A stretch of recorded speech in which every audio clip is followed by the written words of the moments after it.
teman-teman. Nama saya Putra. Saya akan membuat PAS kolaboratif Bahasa Indonesia dan IPS. Narasumber saya adalah mahasiswa Trisakti. Wawancara ini bertema sumber daya alam yang tidak dapat diperbarui non-logam. Selamat siang kakak. Siang, Ji. Bolehkah kakak memperkenalkan nama kakak? Oke. Nama saya Ricardo Gabriel Maduwafu, mahasiswa Teknik Perminyakan Kampus Trisakti. Sekarang sudah semester 8. Baiklah kak, untuk mempersingkat waktu langsung saja kita mulai wawancaranya. Pertanyaan pertama, apa saja yang perlu kakak harus lakukan saat menentukan lokasi yang akan digunakan untuk menghasilkan minyak bumi? Oke, pertama yang pasti untuk mencari minyak bumi, kita memerlukan seorang ahli geologi yang akan bekerja sama dengan engineering perminyakan yang diutus oleh sebuah instansi perusahaan atau Pertamina yang akan mengeksplor suatu daerah untuk menentukan titik terdapatnya minyak bumi di dalam perut bumi. Selanjutnya, Baiklah, siapa saja yang dapat terlibat dalam pertambangan? Maksudnya ahli-ahli dalam bidang apa saja?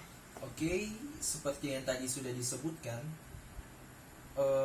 dalam mengeksplor minyak bumi yang pasti harus dibutuhkan tenaga ahli dari seorang geologis. Kemudian diperlukan juga seorang ahli engineering petroleum atau perminyakan. Kemudian ada juga ahli-ahli yang lain seperti ahli elektro dan lain-lain atau juga ahli mesin. Karena dalam pencarian minyak dengan pengolahannya itu dibutuhkan ahli-ahli lab, ahli mesin, dan yang lain-lainnya seperti sudah disebutkan. Baiklah, pertanyaan ketiga. Mengapa kakak memilih jurusan kuliah perminyakan? Alasan pertama karena perminyakan itu menarik, di mana kita mempelajari sesuatu yang terdapat dalam perut bumi. Jadi menurut saya itu adalah suatu hal yang menantang. Jadi memberikan rasa ingin tahu yang besar dalam hal itu. Dan pada basicnya saya juga tertarik dengan ilmu geologis dan ilmu fisika. Jadi itu membantu saya menerapkan hobi saya dalam hal itu. Baiklah, pertanyaan keempat. Di mana saja daerah di Indonesia ini yang dapat menghasilkan minyak bumi, dan jika di Maluku tepatnya di pulau apa? Oke, sejujurnya di Indonesia itu banyak tempat yang mengandung minyak bumi. Salah satunya adalah Kepulauan Jawa, Pulau Jawa. Kemudian ada juga di Kepulauan Riau. Terus terkhususnya kalau untuk di daerah Maluku, ada beberapa tempat yang dikatakan memiliki sumber minyak bumi, yaitu salah satunya adalah Blok Matsela yang akan dibuka. Kemudian juga Kepulauan Seram khususnya itu di daerah Bula. Setahu saya itu sih. Baiklah, pertanyaan kelima. Bagaimana cara mengelola limbah penambangannya? Apakah dampak dari penambangan minyak bumi yang sering dilakukan? Oke, terus dalam hal ini kebanyakan limbah minyak bumi itu diubah dalam bentuk gas, kemudian dikeluarkan dan dibakar supaya gas, misalnya gas beracun, tidak menyebar di udara. Jadi untuk limbahnya itu tidak dibuang secara liquid, tapi dibuat menjadi gas, kemudian dibakar agar misalnya gas beracun yang terkandung dalam itu tidak menyebar. Baiklah, pertanyaan ke-6 yang terakhir. Menurut kakak, apakah hasil dari minyak bumi bumi sangat membantu perekonomian Indonesia.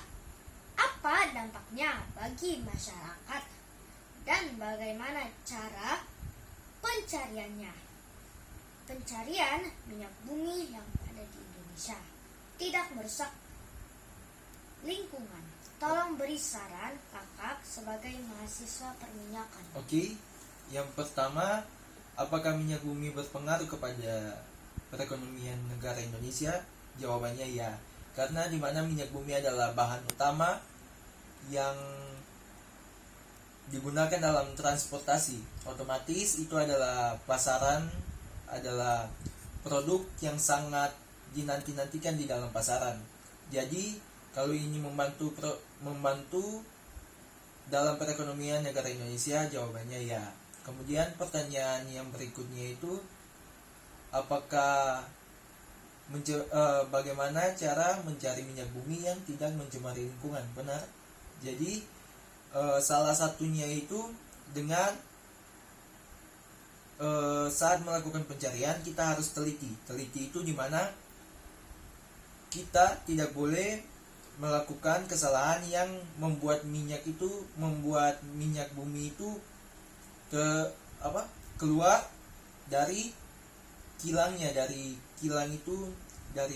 alat kilangnya. Jadi itu agar tidak terjadi kesalahan seperti itu, kita harus teliti dalam melakukan pemboran dan lain-lain dalam hal minyak bumi.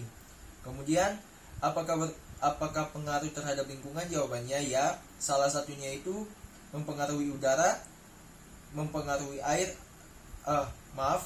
Salah satunya itu mencemari udara, mencemari air.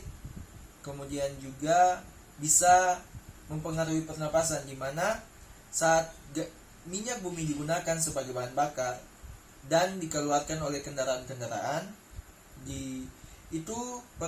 yang dikeluarkan oleh kendaraan itu adalah CO2, gas karbon dioksida. Jadi gimana kita tahu sendiri gas karbon dioksida itu memiliki dampak buruk kepada kita manusia, pernapasan. Kemudian kemudian minyak bumi yang diambil dari dalam laut itu juga dapat mencemari lingkungan jika tidak dikerjakan dengan teliti. Oke. Kemudian salah satunya lagi yaitu menyebabkan panas bumi, di mana saat kendaraan mengeluarkan gas CO2 otomatis akan mempengaruhi udara yang menyebabkan panas bumi. Apakah ada lagi pertanyaannya atau gimana?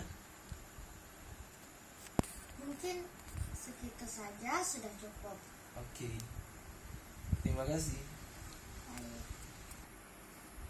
Terima kasih atas waktu dan kesempatan yang diberikan. Demikianlah wawancara saya. Terima kasih.